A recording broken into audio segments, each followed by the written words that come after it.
Hi, happy Sunday morning, everyone. Millie, and I am happy to be here with you today as we are going to be talking about teacher interviews. So, if you are just joining me, I would love for you to drop in the chat how you're feeling this Sunday morning. And even if you're here and you do not plan on doing any type of teacher interviews, you are happy where you are, you are one of those teachers saying that hey, I'm in a position and I am not leaving, that is completely understandable. So, but still, tune in. You do want to hear my story on how I became an ESL teacher, my interview process, strategies that I have picked up along the way by being on interview panels as a teacher. And even like I said, even if you are like, I'm not leaving my job, I'm happy at my school, you can definitely click share. Share this with teachers you know that might be going through an interview process this semester. New teachers that you know are going through the interview process. If I'm not mistaken, I know soon in my school district it's about to really kick off, right? Really, really soon. And I know all across the country we're kind of getting into that spring weather, and that is when teacher interviews start to heat up. So you do want to tune in for some of these strategies. I cannot wait to share those. Before I get started, let me, because I cannot wait to tell you all my story and my journey because I did not come from an education background. So I cannot wait to tell you all my story. I just want to make sure my phone is not, you hear mute and all the little, everything's blowing up. And of course, I always have my notes. So if you do see me like looking down or to the side, that's usually just me with all of my notes because I have like 6 interview stories to share with you all. They're not too long, but there are a lot of gems in there, and I can't wait to share those with you. Now, in last week's episode, we talked about reflective teaching. And I want all of you all to just make a commitment to really practice reflective teaching in your classroom. So, this is a journey. This is something that you have to continually practice. I did it last week. I am in the middle of WIDA testing. And I don't know if you all have started yet any kind of language proficiency testing or state testing. It is really one of the most stressful things that can you can go through. Like it is extremely stressful. I'm trying to get students. We're hybrid, so we're trying to get students up to the school to test. We are trying our best to do this, so it's been really really hard. Hi Marlene, hi Andrea. Just by the way for dropping in, I had to pull up my phone just to make sure I don't miss any comments. um, so yeah, I just wanted to make sure that even though during this week to do some reflective teaching, and I cannot wait. Tomorrow is my last day of just trying to get the kids up to the building to test. And I'm really excited about that because we're like in that home stretch part. So I am really, really, really excited to be moving on from it. I know in May we do have some state testing as well. I said that to say that even through all of that, I still did some reflective teaching in this. And I want you all to just make a commitment to do the same thing every week and set aside some time to do that. You can do like 5 minutes and just set aside some time to practice your reflective teaching. The benefit of this, like we discussed last week, is just your growth as an educator and how you can grow as an educator. So, like I was saying, I'm going to go ahead and jump into these strategies. We all know it's a time of year. Like I said, testing season is upon us. But some of you all are preparing and looking for jobs. You all are out there looking for other teaching jobs, and you're ready to transition out of your current job that you're currently in. And whether you currently have a teaching position that you absolutely love, or if you are a teacher looking for a new position, or if you're a new teacher, it can be really overwhelming trying to find a job. And I want to share with you my personal story this week because honestly, when I was looking for a job, I thought that there was this huge teacher shortage, and there is, and that it would be super easy to find a job. And that just was not the case for me, anyways. I do know some people who graduated, they got their dream school, dream job, but for most people, it is a process trying to find a job of teaching. It really is, no matter if there's a teacher shortage or not. Now, when I transitioned into ESL, I was coming from a career in non education. So I didn't have an education background. I went to school. I got like a teacher certificate in English second language. I majored in international studies. And I was working at a company that supports people in their retirement plans. And I was coming from that and then transitioning into becoming an ESL teacher. And before I did that, because I had already was thankfully like so I had already before previously had a lot of experience interviewing. So I knew the first thing that I needed to do was just research on like Glassdoor or LinkedIn, just some common interview questions teachers are being asked. And that got me to prepared for the upcoming months of what I need to be doing and thinking about and the mindset that I need to be in. Now, before I get into my personal story, I do want to encourage you all through this process, do not give up and don't settle. And I'm going to be talking more about what that means a little later, but I'm going to say that again. Don't settle. Like if you go with somewhere and you are not feeling it, don't settle on a position. And don't give up because it can be very, very difficult sometimes to find a place that you feel like this is a place that I can grow and be myself. Now, the first interview I had was at an elementary school, and it was a panel interview of teachers. And I can remember walking into the school, pulling up in the parking lot, and everything being a blur. All I can remember, you all, was just sitting down at this panel interview, and the next thing I know, I was in my car. So, needless to say, I did not get that job. I don't remember anything about the interview. It just was a huge blur. I was like, okay, I'm here. There's this panel interview. I just remember being in the interview. I remember being zoned out because they were throwing all of these questions at me. I was just not as prepared as I thought I was going to be. And it was a hot mess. Next thing I know, I was sitting in my car, and unfortunately, I got a rejection letter saying we decided to go with another candidate. And then I received a second interview, and this one really stood out to me, you all, and it really put a fire under me after this second interview.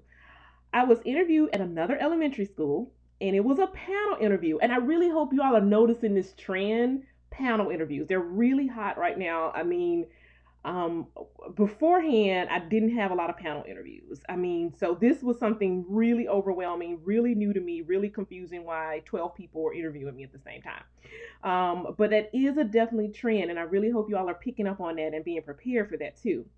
And I also remember feeling like somebody is watching me. Maybe it was the principal. They had like one of those glass screens, but it looks like a mirror, and I'm pretty sure they were looking at me, but I couldn't see anybody else too. So I was being watched in addition on top of this panel interview of teachers. And the teachers in the interview were just firing off all of these questions to me.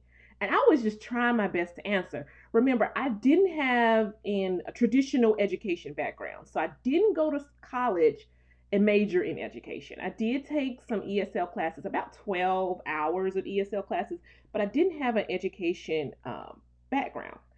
And in the middle of this interview, it dawned on me that these teachers are talking in a completely different language. And we all, if you're a new teacher and you're watching this and you're like, what does she mean by a different language?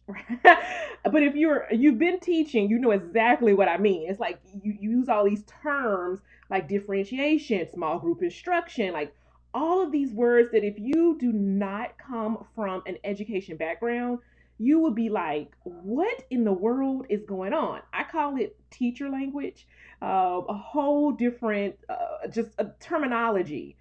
And I can remember thinking to myself in the middle of this interview, I studied all of these hours for the praxis. All of this time I spent in the library studying for the praxis. All of this time I took off work studying for the praxis.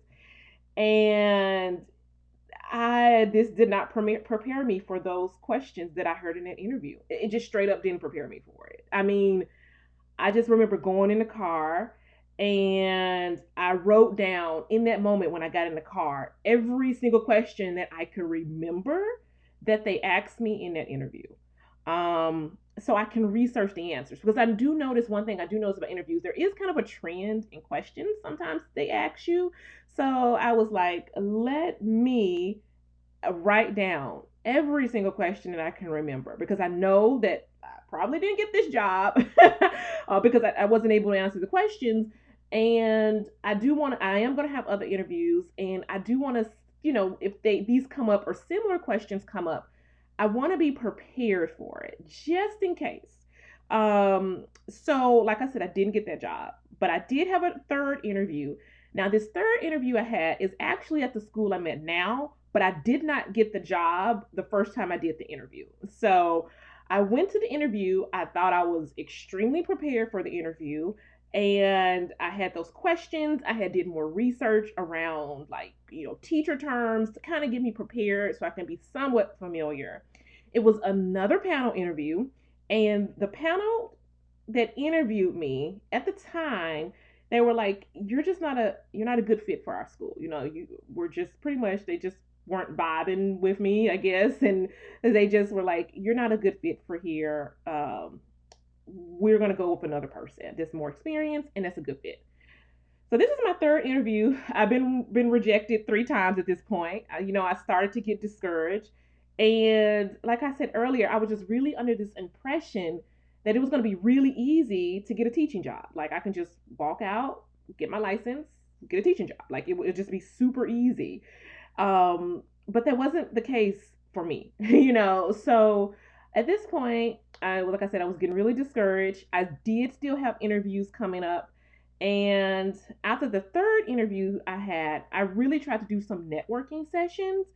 Those did not really work out for me. I would suggest you try them, because I do know teachers who have great success at going into like these networking sessions. I'm just sometimes really awkward, and I don't really like, I know it's hard to believe, talking to a lot of people I don't know. Some people that comes very naturally to, it doesn't really come as natural to me. So I was like sitting there, and I'm like, oh, I don't know what to say or what to do. But if you're very social and it comes very easy to you, I would suggest try going to some teaching networking sessions at your district or at your school, or however they do it at your in your county or your state, or however. But I did have an upcoming fourth interview. So this is my fourth interview. It was at another elementary school. And by this time, I did have a very clear understanding of the interview process. I have asked some people, I have done more research, watched videos, just trying to just kind of get an idea of what to expect. And surprisingly, when I walked in for this interview, it was a one-on-one interview. She found me, she showed me around the school, she introduced me to the teachers. They were just really excited. I was like, oh my gosh, this is such a nice school. It was a huge ESL population. She expressed, like, you know what, I think I'm going to go with you. I have a couple of more interviews, but I'll let you know. But she did inform me a couple of days later that they decided to go with a more experienced candidate. And I'm going to talk about that in a moment too, about how can you kind of stand out, in some of these interviews. So she decided to do a more experienced candidate. The following week, I had 2 more interviews. Like I said, I was in the heat of interview season. I had 2 more interviews that following week. One thing that came up, the school that I'm currently at now had another position open. And I was really reluctant. I was like, I'm going to go ahead and apply for the school just one more time to see what happens. Because it was a new school. I was like, seems like it's great people here. I'm going to apply one more time just to see what happens. And then there was another interview at another middle school. And I was like, I'm going to apply for this one as well. The fifth interview I had at the other middle school had to be one of the worst interviews I have ever had in my life. And I've had some rough interviews. I could tell from that interview, it was just not a place that I wanted to be. There was this very negative energy there. You can tell that it was, in the moment in the interview, it was just not a place that I would want to be. I just could just feel that it was extremely negative and toxic. And I was just like, I don't want to be here. So I'm not going to settle. I don't care if they did offer me a position or not. They didn't, but if they did, I was like, I was going to decline it, because I was like, I'm not settling. I'm not going to work in a toxic work environment. I'll keep doing what I'm doing until something comes up, but I'm not going to work in a toxic work environment, and knowing that it's a toxic work environment. And that kind of goes into what I was saying about settling. Don't settle.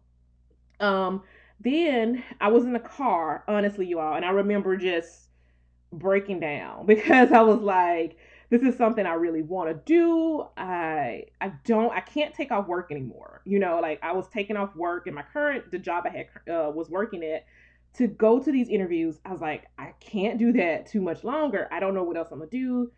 I'm just gonna have to go into this last interview. I'm gonna have to give it my all, and if it doesn't work out, I'm just gonna have to wait until later in the summer to see what happens, or maybe try to apply in the following school year. Try to get maybe a substitute position, something to kind of get some experience, because that was a common thing that I was getting was as a new teacher, I didn't have a lot of experience.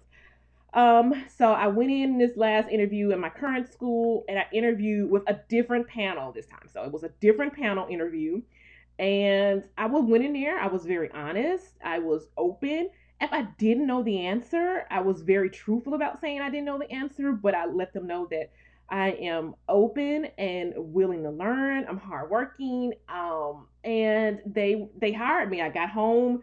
I got the little link saying, "Hey, can you accept this job?" And it was amazing. So, and here I am. And I just want to say thank you to that panel that really provided me with that opportunity. Decide to just take a chance on a new teacher. And you are going to come across those. You're going to have some people who prefer and say, "Hey, we want somebody more experienced." And then you're going to come across those people who's like, "Hey, we love new teachers here. We want new teachers here. We welcome new teachers here." And it's just finding that place that does that. And I wanted to share those 6 experiences because I have heard some teacher interview stories and other teachers' experiences with interviews, and I want you to be prepared when you go into this interview process. So, I am going to share with you some very concrete strategies that you can use when you start to interview, or if you're a teacher and you're thinking about transitioning out and you're kind of like, oh, I don't know what to do. Here are some strategies that I've learned. Like I said, I've been on interview panels, and here are some strategies that I've learned that I want to share with you. The first thing that I want you to do is get very familiar with teacher language. Like if you've been teaching for a while, and you probably haven't already have an advantage, but if you're a new teacher, get yourself very familiar with teacher buzzwords, that are used in education. I'll make sure to link this, but there is a guide that's called the Education Week Guide to K to 12 Terminology. So that way you don't have to study the whole guide from front to cover, but at least get yourself very familiar with some of these teacher words and terminology. That way you can be prepared as you're going into this interview. It's going to help you with these education terms that pop up on interviews as well. So I will be sure to link that and make sure you get access to that, because you want to know some teacher buzzwords because they are going to pop up throughout the interview process. The second tip is to research interview questions that are commonly asked. I usually do this through Glassdoor, and Glassdoor is a gold mine of interview questions and is a great way to help you feel prepared for upcoming teacher interviews. So, for example, I can go to my school district on Glassdoor and I can see like people who previously interviewed with my school district and the questions that were answered or asked, rather. And some people even reply and respond. It says on Glassdoor, like, how did you respond to the question? And they tell you, and then they also have on Glassdoor, did you get the job or not? So go to Glassdoor, look up your school district that you're interviewing with, and see if you can find some questions and write those questions down, practice answering those questions. That's going to help you become more confident when you are going into the interview process for becoming a teacher. You can even really look up other huge school districts as well. If it's a small school district, you can't find anything, look up maybe neighboring school districts that are really big, and at least you can kind of see a trend in the questions that are answered at the interview. The third tip I would suggest to everyone is to walk in there expecting a panel interview. And if you're like, what is a panel interview? It's a panel, it's a group of people, usually in my experience, anywhere between 5 to 10 people interviewing you and asking questions. This means that you do need to get prepared for a group of people doing rapid fire questions at you. Um, Also, this is really important too. You should print off more than one resume. I've been in some panel interviews myself, and the candidate comes in and they only have one resume. So if you are preparing for interviews, make sure you have at least, I would say, 5 to 7 copies of your resume to provide to the panel just in case. Sometimes I've been in, we print them off, but I've been in some where they haven't printed them off. And then we've asked, oh, hey, you have a copy of your resume? And they don't either have a copy or they don't have enough copies for the panel. So you want to be prepared. Just make sure you have about 5 to 7 extra copies of your resume for the panel interview. My fourth tip for you is to research the schools that you're going to interview. Learn about their demographics, the neighborhood, whatever information that you can find on that website, the area, whatever you can do, find whatever you can find. Look up the school and research, research. Whatever you can do. Go to their Instagram page, go to their Facebook page. This is going to give you an idea about the activities and the people at the school. And it's also going to help you decide, do I want to work here? Is this somewhere that I would like to work or somewhere that I will be happy working? You don't have to settle on the first school that offers you a position. You can find somewhere that you are happy about working and making sure you don't settle. So definitely look into that.